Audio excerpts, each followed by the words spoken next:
Welcome back to Radical and Relevant, where each day we're looking for a word or a phrase or an idea in the gospel reading of the day that jumps out at us, catches us, attracts our attention, so that we can apply that gospel to our lives and that through that word, through that phrase, through that idea, anchor our day to that concept, and through it anchor our day to the Gospels.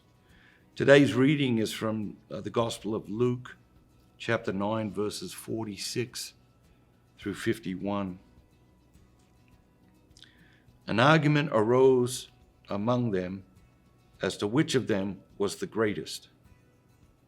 But when Jesus perceived the thought of their hearts, he took a child and put him by his side and said to them, "Whoever receives this child in my name receives me, and whoever receives me receives him who sent me.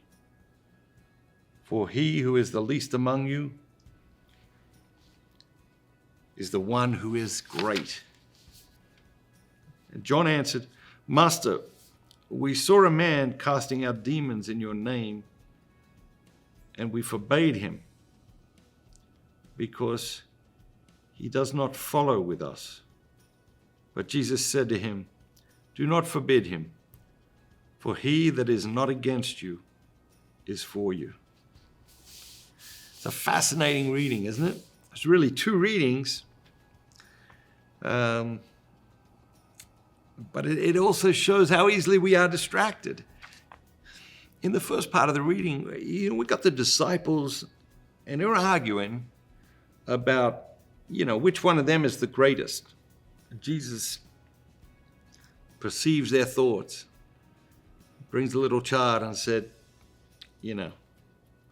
"Whoever receives this child in my name receives me, and whoever receives him receives the Father who sent me.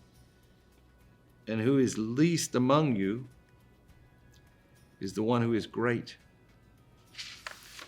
So you would think, all right, the disciples probably have some follow-up questions to that. But no, John answered, "Master, we saw a man casting out demons in your name, and we forbade him because he does not follow with us." It's like, whoa, what happened? We went from one topic and we just, boom, over to this other guy who's casting out demons in Jesus' name. No follow-up questions. It shows, for me, it shows how easily we are distracted. And of course, Jesus says, okay, those who aren't against you are for you.